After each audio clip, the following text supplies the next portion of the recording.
নমস্কার, সকল ভক্ত বন্ধুদের সাদর আহ্বান জানাই জগৎগুরু শ্রী রামকৃষ্ণদেব ফেসবুক পেজে। জগৎগুরু শ্রী রামকৃষ্ণদেব ফেসবুক পেজে সকল ভক্ত বন্ধুদের সাদর আহ্বান জানাই। আমরা বুধবার সারা সন্ধে মাতৃময় কাটাই। তা আজকে আমাদের প্রথম পর্বে আমরা মায়ের কথা শুনেছি মা শারদা সেবাশ্রম ফেসবুক পেজ থেকে। এখন আমরা মায়ের কথাই শুনবো, মাতৃ প্রসঙ্গ। মায়ের কথা শুনবো, কিন্তু আমরা সবাই চলে যাব উদ্বোধনে বাগবাজারে মায়ের ঘরে। সকালবেলা 16/1/12 সাল, আজ থেকে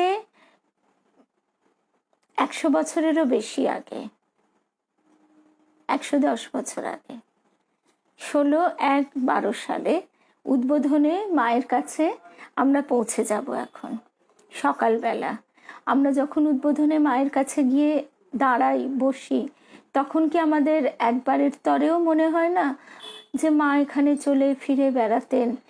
এই কাঠের সিঁড়ির হাতলে মায়ের হাতের স্পর্শ, এই সিঁড়ির প্রতিটি ধাপে মায়ের শ্রীচরণের স্পর্শ।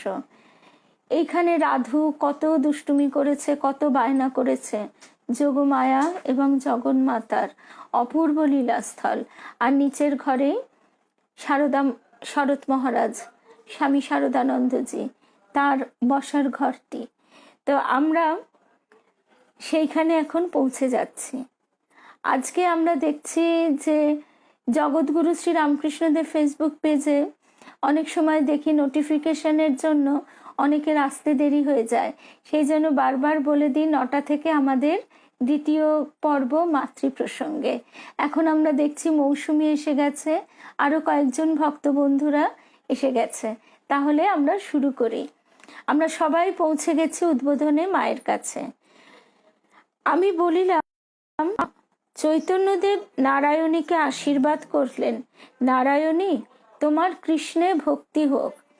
3-4 বছরের মেয়ে অমনি হা কৃষ্ণ বলে ধুলোয় গড়াগড়ি দিতে লাগলো। একটি গল্পে আছে যে নারদের সিদ্ধি লাভের পর একটা পিঁপড়ে দেখে হঠাৎ কিরকম দয়া এলো। ভাবলেন, আমার কত জন্ম তপস্যার পর তবে সিদ্ধি লাভ হলো, আর এর মানুষ হতেই তো কত দেরি। দয়ায় পিঁপড়েটাকে আশীর্বাদ করলেন, মুক্ত হয়ে যাও। অমনি পিঁপড়েটা পক্ষী, পশু ইত্যাদি ইতর জীবদেহ ধারণ করে ক্রমে মানুষ হলো। মানুষ দেহে অনেক জন্ম ভোগ করে ক্রমে তপস্যায় মন এলো এবং ভগবানকে আরাধনা করে মুক্ত হলো।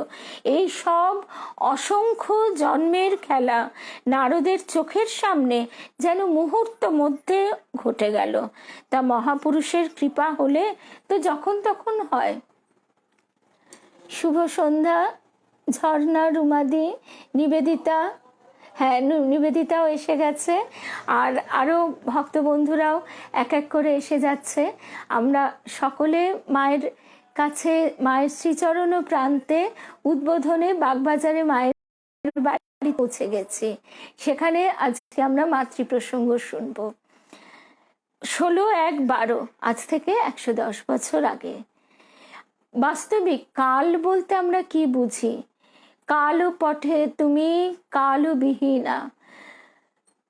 দ্বিজেন্দ্রলাল রায়ের পুত্র শ্রী দিলীপ রায়, তিনি গাইছেন কালো পটে তুমি কালো বিহীনা। তাই এই কাল, সময় ইত্যাদির ব্যাখ্যা আমরা দিতে পারি না। বিজ্ঞানও কিন্তু এখনো পরিষ্কার করে দিতে পারেনি। আমরা ত্রিমাত্রিক জগতে বাস করি, কিন্তু এছাড়াও বহু মাত্রা আছে। বিজ্ঞানীরা এখনো অবধি 10 মাত্রিক 10 ডাইমেনশনাল ওয়ার্ল্ডের কথা বলতে পারছেন। তো সুতরাং আমাদের এই অনন্ত ভাবময়, অনন্ত রূপময় শ্রী ভগবানের কতটুকু আমরা বুঝি? আমরা নিজেরা এটা চট করে বুঝতে পারবো যদি পিঁপড়ের শাড়ি দেখি। পিলপিল করে পিঁপড়েগুলো চলেছে, কি ব্যস্ত, পরস্পরের সঙ্গে ভাবের কিছু নিশ্চয়ই সিগন্যাল আদান প্রদান করছে, সে খাবার বহন করে নিয়ে যাচ্ছে, ঘর বাড়ি জন্ম মৃত্যু ইত্যাদি নিয়ে পিঁপড়ের রাজত্ব। আমরা তো সেখানে তার থেকেও কত কত ক্ষুদ্র, যে ক্ষুদ্রতা, তাই ভাগবতে বলা হয় যে তিনি যে কত বৃহৎ তা যেমন আমাদের ধারণার অতীত, তেমনি তিনি যে কত ক্ষুদ্র সেও আমাদের ধারণার অতীত। এখানে আমরা তাই এই গল্পটার মধ্যে দেখছি যে নারদের সিদ্ধি লাভের পর একটা পিঁপড়ে দেখে হঠাৎ কিরকম দয়া এলো। ভাবলেন আমার কত জন্ম তপস্যার পর তবে সিদ্ধি লাভ হলো, আর এর মানুষ হতেই তো কত দেরি, 84 লক্ষ জন্মের পর মনুষ্য দেহটি প্রাপ্ত হয়, এবং এই মনুষ্য দেহ প্রাপ্ত হবার পর 4 লক্ষ জন্ম পরিভ্রমণ করে করে করে, মানে 4 লক্ষ জন্মে কত পিতা মাতা, কত স্বামী পুত্র সন্তানাদি আমরা পাই, বন্ধু কত পাই, কত হারাই। চিরবন্ধুকে আমাদের প্রাণের ঠাকুর শ্রীরামকৃষ্ণ, আমাদের জন্ম জন্মান্তরের মা কে, আমাদের শ্রী শ্রী মা, তারই অংশ প্রতিভাত হয় আমাদের এই জন্মের মায়ের ভিতর। এই খোলসটা ভিতরে সেই জগন্মাতারই কিঞ্চিত অংশ প্রকাশিত হচ্ছে, সেখান থেকেই আমরা তার সঙ্গে তার ভাবের পরিচয় পাচ্ছি। আমরা ভাবছি এই খোলসটাই বুঝি আমার মা, বাস্তবিক তা নয়। এই বোধটাই আমাদের আসে না, আসতে চায় না। তারপর আবার সেই গল্পটা হচ্ছে এরকম, নারদ তো এই কথা ভাবলেন যে এর মানুষ হতেই তো কত দেরি, দয়ায় পিঁপড়েটাকে আশীর্বাদ করলেন, মুক্ত হয়ে যাও, মুক্ত হয়ে যাও। অমনি পিঁপড়েটা পক্ষী পশু ইত্যাদি ইতর জীবদেহ ধারণ করে ক্রমে মানুষ হলো। মানুষ দেহে অনেক জন্ম ভোগ করে করে ক্রমে তপস্যায় মন এলো এবং ভগবানকে আরাধনা করে মুক্ত হলো। এসব অসংখ্য জন্মের খেলা নারদের চোখের সামনে যেন মুহূর্ত মধ্যে হয়ে গেল। তা মহাপুরুষের কৃপা হলে তো যখন তখন হয়। তখন মা বলছেন হ্যাঁ তা হয়। তখন ভক্ত সন্তান বলছেন তবে শুনেছি অপরের পাপের বোঝা নিয়ে শরীর থাকে না, যে শরীর দ্বারা অনেকের উদ্ধার হতো সেই শরীর হয়তো এজন্যই ক্ষয় হয়। অবতার কি, ঠাকুর আমাদের সহজ করে বুঝিয়ে দিচ্ছেন যে এক চৌবাচ্চা জল, সেই জলরাশি থেকে আমরা যদি সচ্চিদানন্দ বুঝতে নাও পারি অনন্ত, তাই তিনি ছোট করে বলছেন এক চৌবাচ্চা জল, সেখান থেকে প্রচুর ধারা, কোনোটা ক্ষীণ, কোনোটা একদম মোটা, কোনোটা বিন্দু বিন্দু প্রবাহিত হচ্ছে, আর একটা নল দিয়ে হড়হড় করে বেরিয়ে আসছে। সেইটি হচ্ছে অবতার। অর্থাৎ অবতারের মধ্যে তার বিরাট প্রকাশ, আবার অবতারেরও অংশ কলা ইত্যাদি। কিন্তু এই ঠাকুর শ্রী রামকৃষ্ণে আমরা দেখছি পূর্ণাবতার। শ্রীকৃষ্ণে তার সেই অবতারের রূপে আমরা দেখেছি রজগুণের প্রভাব বেশি, কারণ সেই যুগে রজগুণেরই প্রয়োজন ছিল। যুগাবতার আসেন যুগ প্রয়োজনে যুগকে উদ্ধার করতে। এইবার কলিযুগে পাপের ভার এতটাই বেশি যে এই তমভাবকে পরিবর্তিত করবার জন্য তিনি এলেন।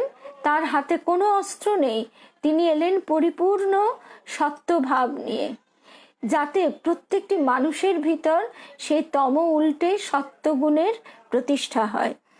মা বলছেন হ্যাঁ তার শক্তিও কমে যায়। যে সাধন তপস্যার শক্তির দ্বারা অনেকের উদ্ধার হতো তা একজনের জন্যই ক্ষয় হয়ে যায়। ঠাকুর বলতেন গিরিশের পাপ নিয়ে আমার শরীরে এই ব্যাধি, তা গিরিশও এখন ভুগছে। তখন ভক্ত বলছেন ব্রহ্মচারী সন্তান, মা আমি একদিন স্বপ্ন দেখি যে একটা লোক মাথায় ঝাঁকড়া ঝাঁকড়া চুল এসে তোমাকে খুব ধরে বসেছে, তুমি যাতে তাকে সদ্য সদ্যই কিছু করে দাও। সে তোমার কাছ থেকে পূর্বে মন্ত্র নিয়েছে, কিন্তু নিজে কোনো সাধন ভজন করবে না। তুমি বলছো একে যদি আমি এখনই কিছু করে দিই তাহলে আর আমি বাঁচবো না, আমার দেহ থাকবে না। আমি দুহাতে তোমাকে নিষেধ করছি আর বলছি ওকে কেন করে দেওয়া, ও নিজে করতে পারবে, সাধন করুক। সে ওই রকম বারবার বলাতে তুমি যেন তপ্ত হয়ে তার বুক ও ঘাড় স্পর্শ করে কি করে দিচ্ছ, এবং খানিক করতেই কেবল ওই বলছো, একে যদি আমি এমনি এখনই কিছু করে দিই তাহলে আমি আর বাঁচবো না, আমার দেহ থাকবে না। তখন স্বপ্ন ভেঙে গেল। আচ্ছা মা, দেহ ধারণ করলে কি শক্তি সীমাবদ্ধ হয়? এই যে একটা কথা আছে, পঞ্চভূতের ফাঁদে ব্রহ্ম পড়ে কাঁদে, অর্থাৎ সেই ব্রহ্ম শক্তি তিনি তখন এই খাঁচার মধ্যে আবদ্ধ হয়ে যান।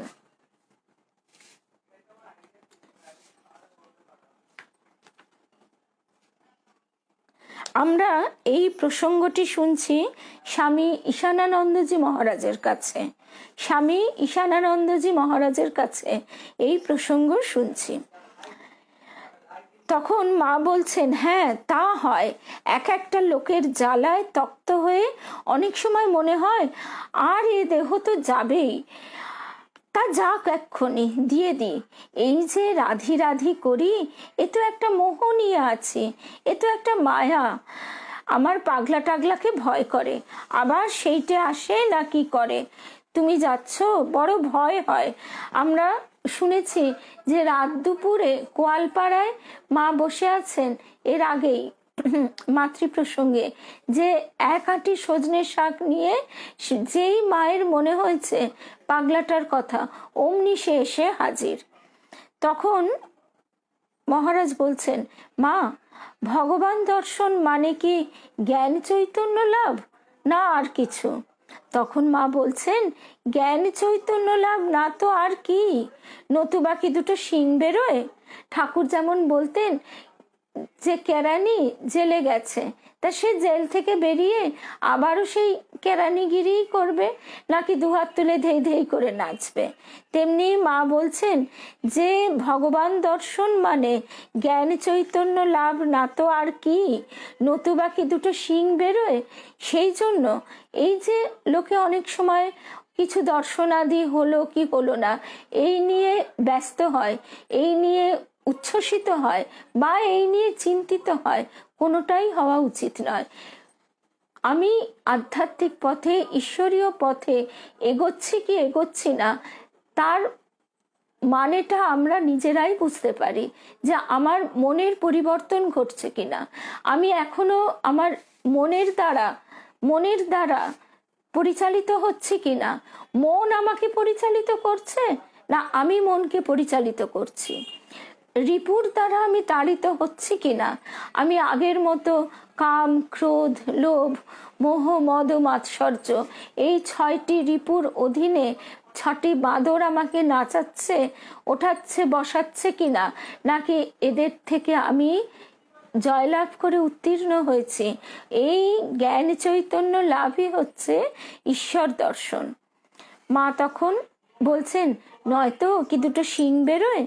তখন আবার আমি বলছি, এদের ভগবান দর্শন মানে অন্য রকম, তাকে চোখে দেখা, কথা বলা। এখানকার অনেক ভক্তদের প্রসঙ্গে স্বামী ঈশানানন্দজি মহারাজ মাকে এই কথা বলছেন, তখন তিনি ব্রহ্মচারী।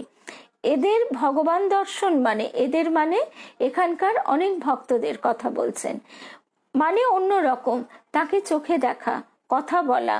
তখন মা বলছেন, বাবাকে দেখিয়ে দাও, বাবাকে দেখিয়ে দাও বলছে। তিনি এত কারুর বাবা নন। মা বলছেন তিনি এত কারুর বাবা নন, গুরু কর্তা বাবা। এই তিনে তার গায়ে কাঁটা বিঁধত। কত মুনি ঋষি যুগ যুগান্তর তপস্যা করে পেলে না, তার সাধন নেই, তপস্যা নেই, এখনই দেখিয়ে দাও, আমি এত পারবো নি। তিনি কাকে দেখিয়ে দিয়েছেন বলো না? এই যে মা বলছেন তিনি কাকে দেখিয়ে দিয়েছেন বলো না? ঠাকুর স্পর্শ মাত্র বা দৃষ্টি মাত্র বা গান শুনিয়ে ভক্তদের কিন্তু এক অতি উন্নত চেতন স্তরে তুলে দিতেন। তবুও তার যারা পার্ষদ তাদেরকে তিনি কত কত সাধন ভজন করিয়েছেন, রাতে যাতে তারা বেশি খেয়ে ঘুমিয়ে না পড়ে তার জন্য তাদের আহারের ব্যাপারে সদা সতর্ক। তাদের রুটি বাঁধা, 3টের বেশি 4টে রুটি খাওয়া যাবে না। কিন্তু মা যখন দায়িত্ব নিলেন তখন ঠাকুর একদম নিশ্চিন্ত। তা সেই মা আবার বলছেন যে আমি এত পারবো না। তার আঁচলে যে ব্রহ্মজ্ঞানের চাবিটি বাঁধা, মা যে নিজেই স্বীকার করছেন তিনি মহামায়া রূপে জগতের উপরে এই আবরণটি ফেলে রেখেছেন, সেই আবরণের আড়ালে তিনি আছেন। আর এপারে আমরা কতগুলি খেলনা নিয়ে ভুলে আছি। এই খেলনা নিয়ে যতক্ষণ ভুলে থাকবো মা ওই ওপারে দাঁড়িয়েই থাকবেন। তারপর যখন শিশু খেলনা ফেলে মা যাব বলে একেবারে ব্যাকুল হয়ে কাঁদে, তখন আর কোনো কথা নেই, মা তখন সব ফেলে শিশুকে কোলে তুলে নেয়। তেমনি মায়ের কাছেই আমাদের সব। মা যদি বলে আমি এত পারবো না, তাহলে কিন্তু আমাদের মায়ের কাছে আরো আরো ব্যাকুল হয়ে কেঁদে বলতে হবে যে মা গো, তুমি যদি পারবো না বলো তাহলে কি করে হবে, তোমাকে পারতেই হবে, আমাদের দূরে ঠেলে দিলে হবে না মা। তারপরে স্বামী ঈশানানন্দজি মহারাজ বলছেন, আচ্ছা মা, কেউ চাচ্ছে কিন্তু পাচ্ছে না, আবার কেউ চাচ্ছে না তাকে দিচ্ছেন, এ কথার মানে কি? মা তখন বলছেন, ঈশ্বর বালক স্বভাব কিনা, কেউ চাচ্ছে তাকে দিচ্ছেন না, আবার কেউ চায় না তাকে সেধে দিচ্ছেন। হয়তো তার পূর্বজন্মে অনেক এগুলো ছিল। এইবার আমরা তো আর সে কথাও জানি না। আমরা আমাদের শৈশবের কত কথা তো ভুলে গেছি। আমরা আমাদের শৈশবের কথাগুলো ভুলে গেছি বলে আজকে আমরা বোকার মতো যদি অস্বীকার করি সেগুলো নেই হয়ে যাবে না। কিন্তু স্থূল জগতে আমরা অনেক তার প্রমাণ পাই, কিন্তু এইটি যেহেতু এক সূক্ষ্ম অনন্ত লীলা, সেই জন্যই আমরা এর হদিশ পাই না, কিনারা পাই না। আর আমাদের অহং বুদ্ধিতে আত্মবুদ্ধি প্রবল হয়ে উঠে একে অস্বীকার, হয়তো তার পূর্বজন্মে অনেক এগুলো ছিল, তাই তার উপর কৃপা হয়ে গেল। তখন মহারাজজি বলছেন, মা তাহলে কৃপাতেও বিচার আছে? মা বলছেন, তা আছে বই কি। মা বলছেন, তা আছে বই কি, যার যেমন কর্ম করা থাকে, কর্ম শেষ হলেই ভগবান দর্শন হয়, সেটি শেষ জন্ম। আমরা ব্যাংকে লক্ষ কোটি টাকা মজুত রেখে ভাবি আমাদের একেবারে নিশ্চিন্ত জীবন, কিন্তু কখন কোনভাবে সেই টাকা যে খরচ হয়ে যাবে কি নষ্ট হয়ে যাবে আমরা জানিও না। কিন্তু ওইটি আমাদের বল ভরসা, মূল আসল বল ভরসা যে তিনি, এটা আমাদের বোধে আসতে চায় না, আমাদের বিশ্বাসে আসতে চায় না। এই বিশ্বাস তার কাছে প্রার্থনা করতে করতে তার কৃপা হলে তবেই সে লাভ করে। তখন তার মনুষ্য জন্ম সার্থক হয়ে যায়, ধন্য হয়ে যায় সে। তখন সে আর বিক্ষিপ্ত চিত্তে, অস্থির চিত্তে ব্যাকুল হয়ে ঘুরে বেড়ায় না। ঠাকুর বলতেন, ঝড়ের এঁটো পাতার মতো পড়ে থাকো, তিনি তোমাকে যেদিকে ঠেলে নিয়ে যাবেন তুমি শুধু সেই দিকেই যাও, কিন্তু তাকে ধরে থাকো। বেড়াল ছানা সে মিউ মিউ করে কাঁদে, সে আর কিছু জানে না, সে জানে মা তাকে ঠিক যখন যেখানে যেমনটি প্রয়োজন তেমনটি রাখবে। আমরা সেদিন ভারী সুন্দর শুনছিলাম যে বেড়াল যখন তার সন্তানকে মুখে ধরে, তার ঘাড় কামড়ে ধরে, কিন্তু এতটুকু লাগে না, সে রক্ষা পেয়ে যায়। ঘাড় কামড়ে ধরে তাকে তার মা নিরাপদ আশ্রয়ে নিয়ে যায়, কিন্তু যখন ইঁদুরের ঘাড়টা কামড়ে ধরে তার ঘাড়টা মটকে দেয়। আমরা সেই দিনই এই প্রসঙ্গ প্রাচীন সাধুদের কথায় শুনেছি। তার মানে কি, তিনি মহামায়া রূপে আমাদের যখন ধরেন তখন সে একরকম, আর যখন মা রূপে জন্ম জন্মান্তরের মা রূপে আমাদের কোলে নেন তখন আবার আর এক রকম। সেই জন্য আমরা যেন সব সময় মায়ের কাছে প্রার্থনা করি যে মাগো, কোল ছাড়া তুমি করো না, আমি দূরে চলে যাবার জন্য আমার মন ছটফট করছে, কিন্তু তুমি আমায় ধরে টেনে রাখবে। মা বলছেন যে কৃপাতেও বিচার আছে বই কি, যার যেমন কর্ম করা থাকে, কর্ম শেষ হলেই ভগবান দর্শন হয়, সেটি শেষ জন্ম। তারপর ঈশানানন্দজি মহারাজ বলছেন, মা জ্ঞান চৈতন্য লাভ করতে হলে সাধন, কর্মক্ষয়, সময় এসব দরকার মানলুম, কিন্তু তিনি যদি আপনজন হন তবে কি তিনি ইচ্ছা করলেই দেখা দিতে পারেন না? মা তখন বলছেন, ঠিক কথা, তবে এই সূক্ষ্মটি তুমি যেমন ধরে বসেছ তেমনটি আর কে ধরে বসেছে? তার মানে এই সূক্ষ্মটি কি? এই সূক্ষ্মটি হচ্ছে যে তিনি যদি আপনার জন হন, তিনি যদি আপন জন হন, তবে তিনি ইচ্ছা করলে সব পারেন। অঘটন ঘটন পটীয়সী আমরা শাস্ত্রে পড়ি, মুখেও বলি, কিন্তু আমাদের মুখে বলাটা হয় ওই বাচ্চাদের দিব্যি দেওয়ার মতো। মুখের কথা আমরা বলে দিলাম, কিন্তু তার মর্মে গভীরে আমাদের বিশ্বাস পৌঁছয় না। মা বলছেন, ঠিক কথা, এই সূক্ষ্মটি তুমি যেমন ধরে বসেছ তেমনটি আর কি ধরে বসেছে? সবাই ওটা একটা করতে হয় তাই করে যাচ্ছে। ঈশ্বরকে চায় কজনে? এই আপনজন যতই হোক, কাকে যদি দেবী মূর্তি দেব রূপে পুজো করি, আমাদের কিন্তু একটা সমীহ মাহাত্ম, দেব মাহাত্ম, দেবী মাহাত্ম, একটা দূরত্ব থাকবে। আমরা কবে ভাবতে পারবো যে আমরা মা কালীর কোলে উঠে বসবো? মা কালীর কোলে বসবো এ কথা আমাদের ভাববার সাধ্যই নেই। সেই জন্যই তো তিনি অবতার রূপে আসেন বারে বারে জগৎকে উদ্ধার করতে। আমরা আমাদের সংসারের যত যত দুঃখ কষ্ট, আমাদের যত কিছু মনের ওঠা পড়া, যা কিছু আমরা মাকে যত আপনার জেনে বলতে পারি, সবসময় আমরা দেবী রূপে সেইটা ভাবতে পারি না। আমাদের স্বয়ং মহারাজজিরাই বলছেন যে স্বয়ং জগন্মাতা যদি তার স্বরূপে আবির্ভূত হন, তাহলে কজনের আমাদের সেই সহ্য করবার ক্ষমতা থাকবে? আমরা বহু ক্ষেত্রেই দেখছি যে তার স্বরূপ দর্শনে যাদের সেই সৌভাগ্য হচ্ছে, তারাও যেন কেমন হয়ে যাচ্ছেন, অজ্ঞান পর্যন্ত হয়ে যাচ্ছেন। সেই জন্যই স্বামী ভূতেশানন্দজি মহারাজ তিনি বলছেন, ছোট্ট শিশু শুধু কোনো রকমে দুটো হাত তুলতে পারে, তাতেই মা বুঝে নেয় তার কি চাই, তাতেই সে এসে শিশুকে কোলে নেয়। তেমনি মায়ের সঙ্গে আমাদের সম্পর্ক।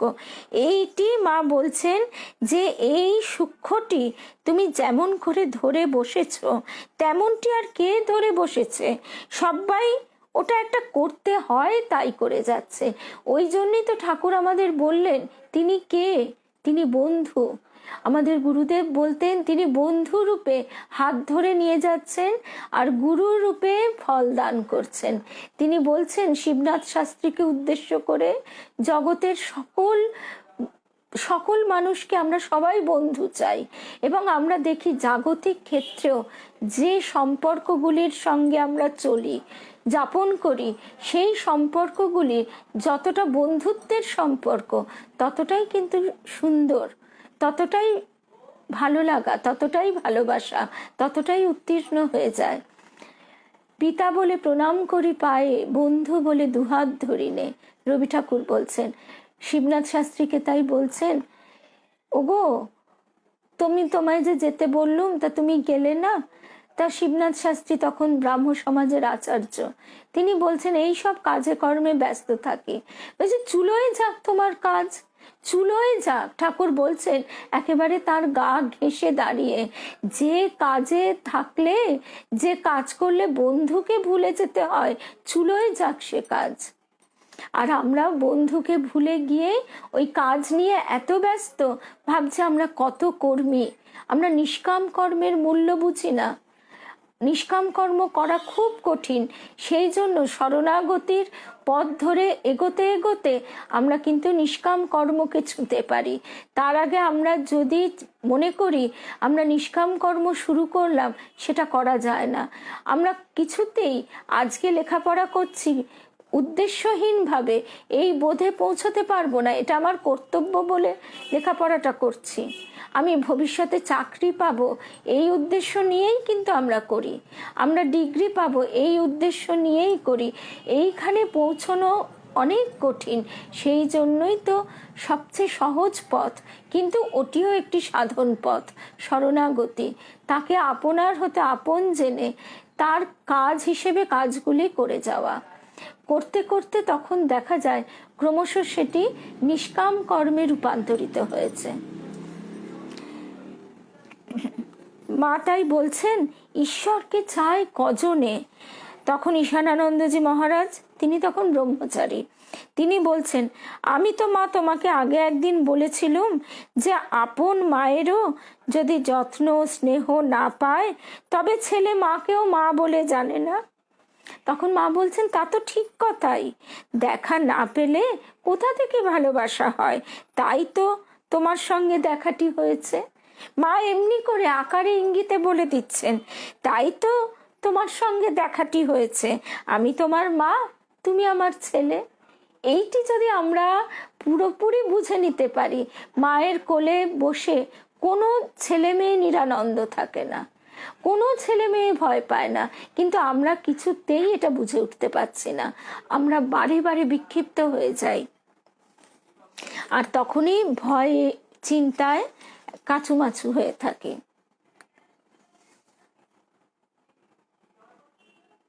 তারপরে রাত্রির হয়ে গেছে, রাত প্রায় 9:30টার সময় আবার মায়ের নিকট গিয়াছি। সমস্ত দিন যাই নাই দেখিয়া মা জিজ্ঞাসা করছেন, তুমি আজ কোথায় ছিলে? এই যে কথাটি আমরা শুনলাম এতক্ষণ, আমরা সবাই কিন্তু উদ্বোধনে মায়ের কাছেই পৌঁছে গেছি। 16 তারিখ, আজকে হচ্ছে তার পরের দিন, রাত প্রায় 9:30টার সময় মায়ের নিকট গিয়াছি। সমস্ত দিন যাই নাই বলে সত্যি রুমাদি, বড় আশা করে এসেছি গো, কাছে ডেকে লও। তুমি যদি মা হয়ে কাছে না টেনে নাও, খেলায় ভুলিয়ে রাখো, তা আমার কি দোষ? তোমাকেই দায়িত্ব নিতে হবে, এই জোর আমাদের তার উপর। সমস্ত দিন যাই নাই দেখিয়া মা জিজ্ঞাসা করিলেন, তুমি আজ কোথায় ছিলে? তখন আমি বলছি, নিচে হিসেব নিয়ে ব্যস্ত ছিলাম। মা বলছেন, প্রকাশ তাই বলছিল বটে, যে ত্যাগ করেছে তার কি আর ওসব ভালো লাগে? ঠাকুরের মাইনে নিয়ে হিসেবে কি গোল ছিল, কম দিয়েছিল। আমি খাজাঞ্চিকে বলতে বলায় বললেন, ছি ছি, হিসাব করব? ঠাকুর এইটি আমাকে বলেছিলেন। মা স্বয়ং জগন মাতা পূর্ণ ব্রহ্ম নারায়ণ ঠাকুরের মুখের উক্তি বলে দিচ্ছেন। এর পরেও যদি আমাদের বিশ্বাস না হয়, তাহলে ছাড়, ঠিক আমাদের এই মনুষ্য জন্ম। ঠাকুর এইটি আমাকে বলেছিলেন, যে তার নাম নেয় তার কোনো দুঃখ থাকে না। অথচ আমরা দেখি মানুষের কত আছে, তার রোগ ব্যাধি নেই, তার টাকা পয়সা, ঘর বাড়ি, আত্মীয় স্বজন, তবু সে একাকিত্বে ভুগছে, তবু সে অস্থিরতায়, দুঃখে, কষ্টে, মনোকষ্টে কাতর হয়ে আছে। তার কিসের অভাব? জাগতিক কোনো কিছুর অভাব নেই, তবু সে স্বস্তি নেই। তো তাকে কি করতে হবে? সেই জগন মাতা ঠাকুর পূর্ণ ব্রহ্ম নারায়ণের মুখের কথাটি আমাদের শুনিয়ে দিচ্ছেন, এবং আজকে তার কৃপায় আমরা এই কথা, তার কাছে এইটি প্রার্থনা যে আমরা যেন এটা প্রাণে শুনি, কানে নয়। যে তার নাম নেয় তার কোনো দুঃখ থাকে না, তা আবার তোমার কথা? স্বামী ঈশানানন্দজি মহারাজকে বলছেন, তা আবার তোমার কথা? স্বামী ঈশানানন্দজি মহারাজকে মা বলছেন, মানে ঠাকুর মাকে এই কথাটি বলেছিলেন, মানে শ্রী শ্রী মাকে উদ্দেশ্য করে এটি বলছেন, যে তার নাম নেয় তার কোনো দুঃখ থাকে না, তা আবার তোমার কথা? এটি তার নিজ মুখের কথা। তার ত্যাগই ছিল ভূষণ। তা তিনি আমাদের আজকে কৃপা করে এই কথাগুলি যেন ধারণ করবার শক্তি দেন, এই বিশ্বাসটি দেন আমাদের। বারে বারে ওই বিশ্বাস, রাজা মহারাজ স্বামী ব্রহ্মানন্দজি যেমন বলতেন, পাত্রের ফুটো দিয়ে বেরিয়ে যায় সংশয়। সংশয় তিমির মাঝে না হেরি গতি হে। এই সংশয়ের মধ্যে কোনো শান্তি নেই, তার উপর পূর্ণ বিশ্বাস। তবু তো আমরা এতটাই সৌভাগ্যবান যে আজকে আমরা অবতার লীলার, তাদের প্রকট লীলা থেকে যে দূরত্বে দাঁড়িয়ে আছি, সেখানে আমাদের তাদের স্বরূপ সম্বন্ধে আর সংশয় আসছে না, সেখানে অন্তত আমাদের বিশ্বাস হয়েছে। এবার তাদের কথাগুলির উপর পূর্ণ বিশ্বাস, সেই বিশ্বাস রেখে চলাটাই সাধনা। তারপরে আবার আর একটা প্রসঙ্গে আমরা চলে আসি। স্বামী ঈশানানন্দজি মহারাজের কাছেই শুনছি, একদিন মা বলছেন, এত জপ করলামই বলো আর এত কাজ করলামই বলো, কিছুই কিছু নয়। মহামায়া পথ ছেড়ে না দিলে কার কি সাধ্য? হে জীব, শরণাগত হও, শরণাগত হও, কেবল শরণাগত হও। গীতায় শ্রীকৃষ্ণ বারবার বারবার কথা বলেছেন। আমাদের এক কান দিয়ে ঢুকছে, এক কান দিয়ে বেরোচ্ছে, গীতা পড়ে মুখস্থও করে ফেলছি, অথচ যখন শরণাগতির জায়গা, সেখানে দেখছি আমাদের হাতে সেই তবলার বোল বসেনি, মুখে বসেছে। আমরা একটা নিয়ম হিসেবে, আমরা যখন কেউ চলে যাচ্ছে, ছোট্ট ছোট্ট চটি পাতলা একেবারে এইটুকুনি একটা গীতা দান করছি, ভাবছি গীতা দান হলো। গীতা একজন বসে বসে দুলে দুলে পড়েই যাচ্ছে, সে নিজে তার অর্থ জানা তো দূরের কথা, তার উচ্চারণ বোধ কিছুই নেই, সে তিনি নিজে কি পড়ছেন নিজেই জানেন না। গীতা এমন একটি শাস্ত্র, স্বয়ং ভগবানের শ্রীমুখ নিঃসৃত, যে শাস্ত্রটি আমাদের এই ভব সংসারের পার হবার তরণী। আমরা যদি সেইটির উপর একবার চড়ে বসতে পারি, তাহলে আমাদের কোনো ভয় নেই। তার অর্থ কি? যে আমাদের জীবনের প্রথম থেকে, শুরু থেকে তার মূল কথাগুলি শুনে নিয়ে, বুঝে নিয়ে জীবনে প্রতিফলিত করা, অনুশীলন করা। আমাদের গুরুদেব বলতেন, সবাই শোনে কানে, যেদিন শোনে প্রাণে, সেদিন সে হয় কৃপার অধিকারী। অর্থাৎ আমাদের অন্তরে যেদিন আমরা সেটি বুঝতে পারি, সেই দিন আমাদের মনে হয় যে এগুলি আমাদের জীবনে প্রতিফলিত করতে হবে, তখনই আমাদের চেষ্টা শুরু হয়। আর ঠাকুর তো বারবার বলছেন যে তুই এক পা এগিয়ে আয়, বাকিটা তিনি করে নেবেন, বাকিটা তিনিই গড়ে দেবেন। যেমন করে হোক, আমাদের গুরুদেব বলতেন, ছলে বলে কৌশলে ব্যাধি দিয়ে কতভাবে তিনি করে নেবেন। ব্যাধি দিয়ে কিরকম? ব্যাধি থাকলে এই যে কত রকম, একটা খুব স্থূল উদাহরণ, বহুজনের বহু ব্যাধিতে বহু কিছু খাওয়ার রেস্ট্রিকশন হয়, সেটা পজিটিভ দৃষ্টিভঙ্গিতে নেওয়া দরকার। লোভ সংবরণ, জিহ্বার সংবরণ। সাধু নাগ মহাশয় তিনি খাবারে নুন পর্যন্ত দিতেন না, কেন? তাতে সুস্বাদু লাগবে, জিহ্বাকে প্রশ্রয় দেওয়া হবে। আমরা মিথ্যা বলবো না, মিথ্যা আচরণ করব না। আমরা যদি সত্য স্বরূপ ঠাকুরকে চাই, তাহলে আমরা কি করে মিথ্যা আচরণ করব? আমরা এর আগেই শুনলাম, ছায়া ও কায়া সমান, মা বলছেন। তাহলে আমরা যদি তার শ্রীচরণ স্পর্শ করি, সেই দেহ আমাদের কি করে বেচালে চলবে? সেই দেহ বেচালে চলতে পারে না। তার ছবিকে স্পর্শ করা মানেই তো তাকে স্পর্শ করা। মা বলছেন, হে জীব, শরণাগত হও, কেবল শরণাগত হও, তবেই তিনি দয়া করে পথ ছেড়ে দেন। তা না হলে এই দূরতিক্রম্য দৈবী মায়া আমরা নিজেদের চেষ্টায় কিছুতেই পার হতে পারবো না। আমরা গতকাল লক্ষ্মী দিদির কথা শুনছিলাম। লক্ষ্মী দিদির কথায় লক্ষ্মী দিদি বলছেন, সেদিন যত কাচ্চা বাচ্চা নিয়ে বলরাম বাবু তার বাড়ির মহিলাদের নিয়ে নৌকা করে এসেছেন।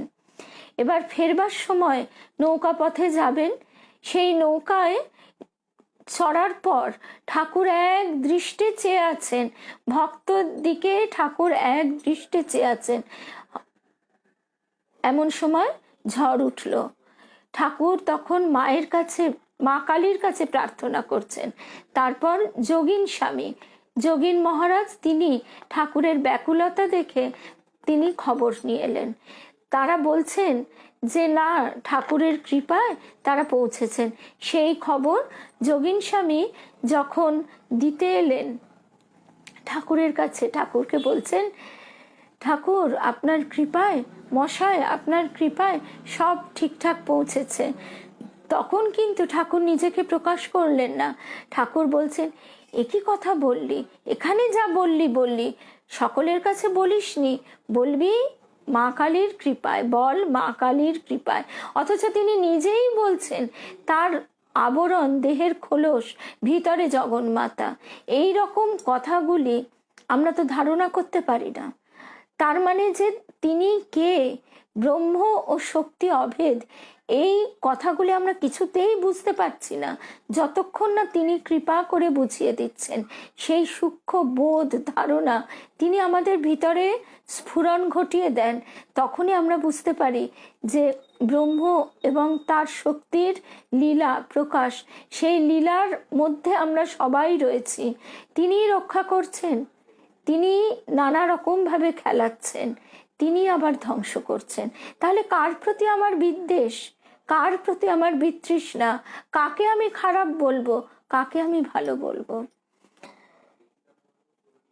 তারপর মা বলছেন কামারপুকুরে ঠাকুরের জীবনের একটি ঘটনা।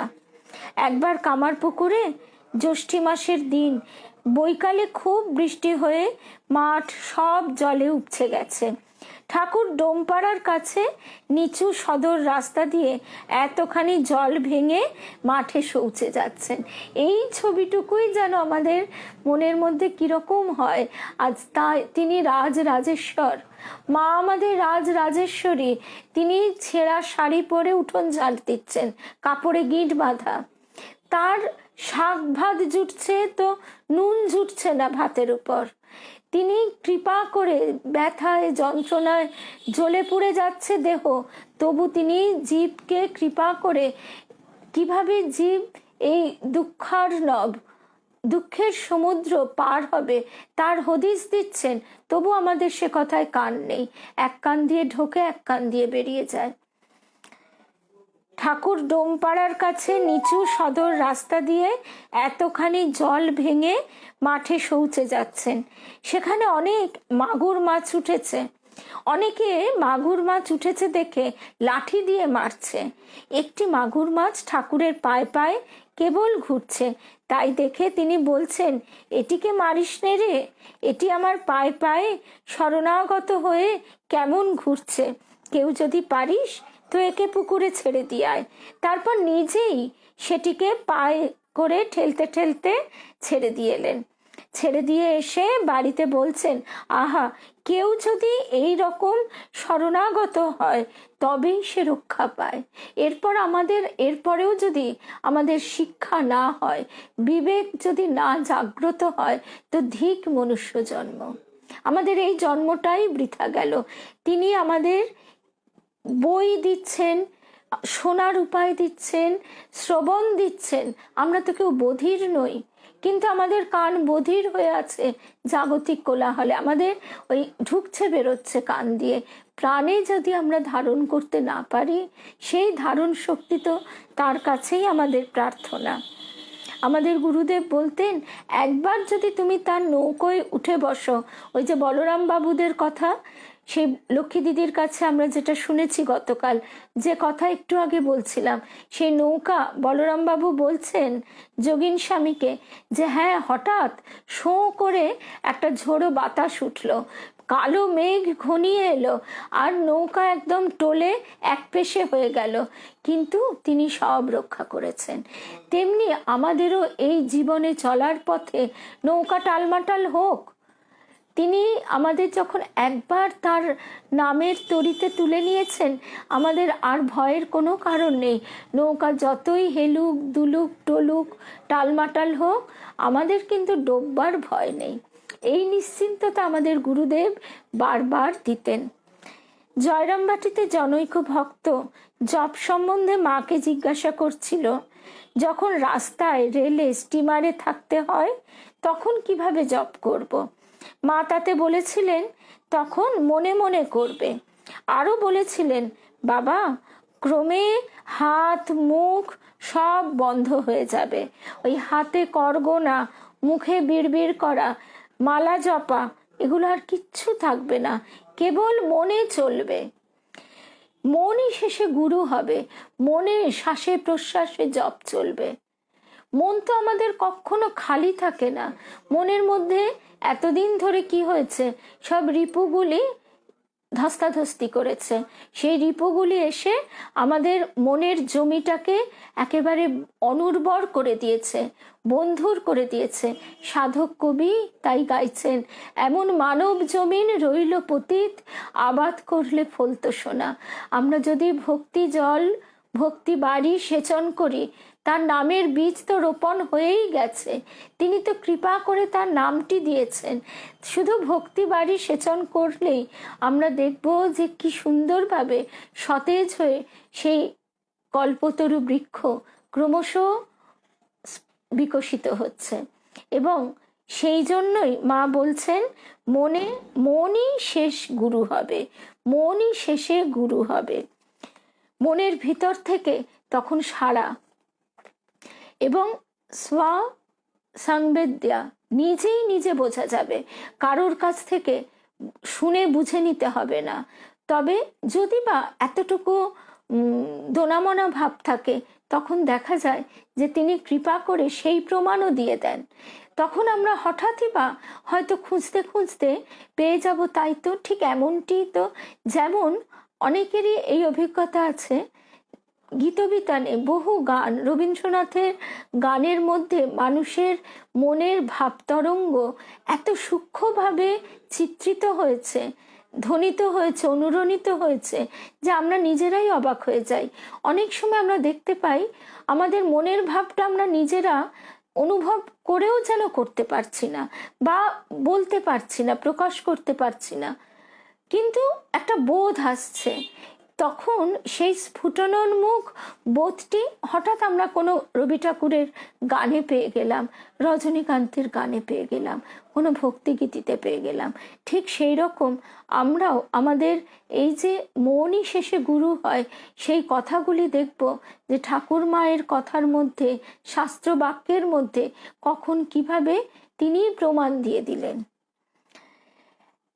একদিন কথা প্রসঙ্গে মঠের মহারাজদের সম্বন্ধে মা বলেছিলেন, জীবের মুক্তির চাবি এদের হাতে আছে।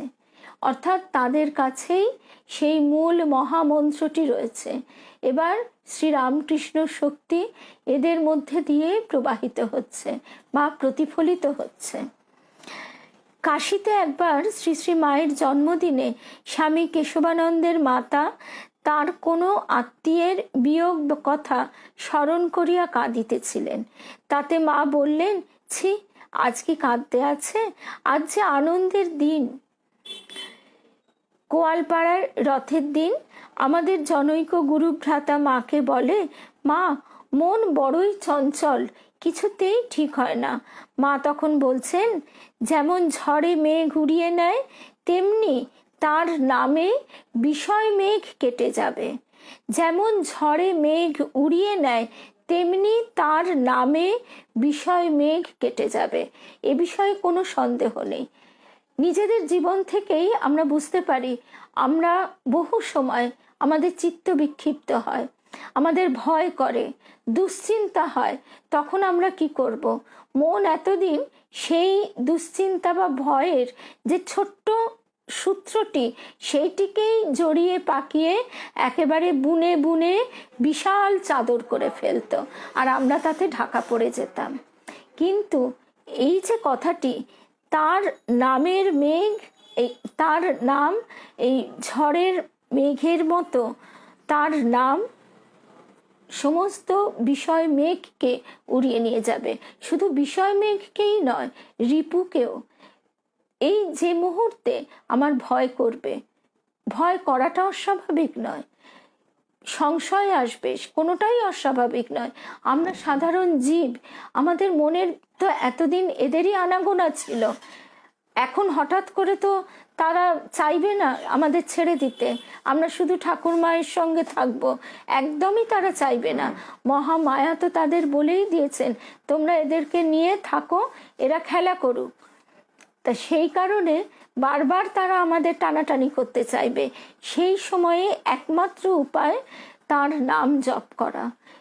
দেখা যায় নাম জপ করতে করতে এই ভয় থেকে আমরা যত কল্পনার সূত্র ধরে সেই কল্পনার দ্বারা ভয়টাকে বাড়িয়ে তুলতাম, বাস্তবে হয়তো সেটা ভয়ের কোনো কারণই নয়। দুশ্চিন্তা, অনিশ্চয়তা এইগুলি আমাদের বারবার আক্রমণ করে। তখন অকারণ সেই দিকে মনের শক্তি, প্রাণের শক্তিকে ক্ষয় হতে না দিয়ে আমরা যদি নাম করি, তাহলে সত্যি সত্যি মায়ের এই কথাটি অনুধাবন করতে পারবো। যেমন ঝড়ে মেঘ উড়িয়ে নেয়, তেমনি তার নামে বিষয় মেঘ কেটে যাবে। আমি মাকে ওই দিন মনের দুর্বলতা সম্বন্ধে নিবেদন করায় মা বলছেন, কাম কি একেবারে জায়গা? শরীর থাকলেই কিছু না কিছু থাকে। তবে কি জানো, সাপের মাথায় ধুলো পড়া পড়লে যেমনটি হয় তেমনটি হয়ে যাবে। কাম অর্থে নানান রকমের কামনা, খাওয়ার ইচ্ছেও তো কামনা, ভালো মন্দ খাওয়ার ইচ্ছে, মুখরোচক খাওয়ার ইচ্ছেও তো কামনা, ঘর সাজানোর ইচ্ছে, পরিচ্ছন্নতা থাকা কামনা নয়, পরিচ্ছন্ন থাকা কামনা নয়, কিন্তু শৌখিনতা, নিজের দেহকে সাজানো, নিজের দেহকে জলাঞ্জলি দেওয়াটা কোনো কথা, কিন্তু তাকে প্রশ্রয় দেওয়াটাও কাজের কথা নয়। অর্থাৎ কামনার যে কত রূপ আছে, কত রকম তার চরিত্র আছে, সেইটি আমরা নিজেরাই দেখলে দেখতে পাই। এই জন্যই সৎ অসৎ বিচার প্রতি মুহূর্তে চালাতে চালাতে আমরা নিজেদের মনকে তো সবচেয়ে ভালো জানি, বাইরে যতই আমরা অন্য কথা বলি না কেন। সেই জন্য তার কাছে বারবার প্রার্থনা যে আমাদের মনকে তুমি পরিষ্কার করে দাও। গুরুদেব বারবার বলতেন, বাইরের ফুল বেলপাতা পুষ্পে পত্রে তো অনেক পুজো হলো, এইবার নিজের মনকে পদ্মফুল করো, মনের পদ্ম ফোটাও, সেই মনকে ভক্তিচন্দনে, সেই মনের পদ্মকে ভক্তিচন্দনে লাগিয়ে তার শ্রীচরণে নিবেদন করো। মা বলছেন যে একেবারে যায় না, শরীর থাকলেই কিছু কিছু থাকবে, ছোটখাটো ইচ্ছা, কিন্তু সেগুলো আমাকে আক্রমণ করতে পারবে না। কিরকম? সাপের মাথায় ধুলো পড়া পড়লে যেমনটি হয় তেমনটি। বলেই মা বলছেন, ভয় কি? সর্বদা জানবে তোমাদের পিছনে একজন আছেন। আরো বলছেন, যতদিন শরীর আছে আনন্দ করে চলে যাও। আমরা এই আনন্দ করতেই জানি না। আমরা যতক্ষণ রয়েছি, আমাদের সাংসারিক কথা মানেই দুশ্চিন্তা, অনিশ্চয়তা, ভবিষ্যতের কথা, রোগ ব্যাধির কথা, বিষয় কথা ইত্যাদি ইত্যাদি। মা বলছেন, যতদিন শরীর আছে আনন্দ করে চলে যাও। একদিন কথা প্রসঙ্গে মা বললেন, ঘাস আর বাঁশ ছাড়া সকলকেই এখানে আসতে হবে। এর অর্থ আমি এই বুঝিয়াছি যে যাদের কিছুমাত্র সার নাই তাহারাই কেবল এবার বাদ পড়িবে। জিতেন্দ্রমোহন চৌধুরী পাটনার ভক্ত, তার সঙ্গে মায়ের এই কথাটি হচ্ছে। নতুবা আর সকলেই ঠাকুর মায়ের ভাব গ্রহণ করিবে। স্বামী কেশবানন্দ ও বিদ্যানন্দের নিকট মা এইরূপ বলিয়াছিলেন। ঠাকুর মায়ের ভাব তো কোনো নতুন ভাব নয়। গীতায় তিনি যা বলেছেন দাপর যুগে, সেই একই কথা তিনি বললেন কলিযুগে, কিন্তু ভাষাটা সহজ, যুগোপযোগী করে, যাতে আমরা চট করে বুঝতে পারি, আরো উপমার দ্বারা, যাতে আমাদের ঘুরতে ফিরতে চলতে ফিরতে সেই জিনিসগুলো দেখতে পাই আর মনে পড়ে। ঠাকুর বলছেন, কি সহজ কথা, আমরা বাড়িতে সবাই লুচি ভাজি, ঠাকুর বলছেন যে লুচি যখন প্রথম ছাড়া হলো কলকল শব্দ, অর্থাৎ এই সব যতক্ষণ কাঁচা আমি, যেই লুচি পাকা হয়ে গেল ফুলে উঠল চুপ, অর্থাৎ যখন পাকা আমি হয়ে গেল তখন সব চুপ, সেখানে শুধু আস্বাদন, সেখানে শুধু আনন্দ। যেখানে মায়ের নাম সেখানে আনন্দধাম, আনন্দম শুধু আনন্দম। এই মাতৃ নামের আনন্দে যেন আমরা ভরপুর থাকতে পারি। সংসার তো দুঃখ দিতেই চাইবে, রোগ ব্যাধি এসে আক্রমণ করতে চাইবে।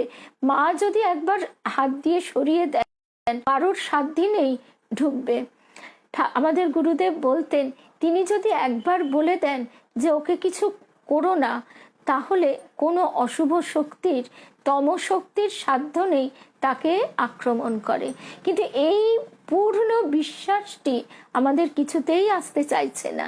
এইখানেই আমাদের তার কাছে প্রার্থনা। ধ্যান জপের কথা ওঠায় মা বলছেন, ধ্যান জপের একটা নিয়মিত সময় রাখা খুব দরকার। কখন যে ক্ষণ বয় বলা যায় না। ক্ষণ অর্থাৎ অনুকূল সময়, আমরা সদা সর্বদা তাকে স্মরণ করব। আমাদের এই প্রসঙ্গে আগামী সোমবার একটা কথা শুনব, দেবীমার একটি দর্শন। দেবীমা বলছেন যে সব সময় তাকে ডাকো ডাকো ডাকো, তার বিশ্বজোড়া কাজ। ডাকতে ডাকতে কোনো একটি ডাক তার কানে পৌঁছে যাবে, কিন্তু কোন ডাকটি পৌঁছবে তা তো তুমি জানো না। তাই সদা সর্বদা তাকে ডেকে চলো, ডেকে চলো। আবার গুরুদেব বলছেন, সে ডাক কিন্তু ভয়ের ডাক নয়, স্বার্থপরতার ডাক নয়, ভালোবাসার ডাক, আনন্দের ডাক। ঠাকুরের ভোগ নিবেদন করা সম্বন্ধে মাকে একজন জিজ্ঞাসা করছে। মা বলছেন, পূজা পদ্ধতি মতে নিবেদন করবার মন্ত্র নাই বা জানলে, পূজা পদ্ধতির অত দরকার নেই, ইষ্ট মন্ত্রতেই সব কাজ হয়। তারপরে মা জনৈক স্ত্রী ভক্তকে বলছেন, সেই স্ত্রী ভক্ত বলছে, মা অনেকে তো শিব পূজা করে, আমারও শিব পুজো করতে ইচ্ছা হয়, করবো মা? মা বলছেন, আমি যে মন্ত্র দিয়েছি তাতেই সব, দুর্গা পূজা, কালী পূজা সব ওই মন্ত্রে হয়। তবে কারো ইচ্ছা হলে শিখে নিয়ে করতে পারে। তা তোমাদের ওসবে দরকার নেই, ওসব করলেই হাঙ্গামা বাড়ানো। অর্থাৎ যত আমরা এইসব বাইরের পুজো আচ্ছায় নিরন্তর জড়িত হয়ে পড়ব, তত সেখানে দেখব একটা ঠাকুরের সংসার গড়ে উঠেছে। সেই করতে গিয়ে আমরা এতই ব্যতিব্যস্ত হয়ে পড়ব যে মূল বিষয় থেকে আমরা সরে যাব, আমাদের শক্তি ক্ষয় ওখানেই অনেকটা হয়ে যাবে। তাই আমাদের গুরুদেব বারবার বলতেন, তাকে হৃদয়ে প্রতিষ্ঠিত করো।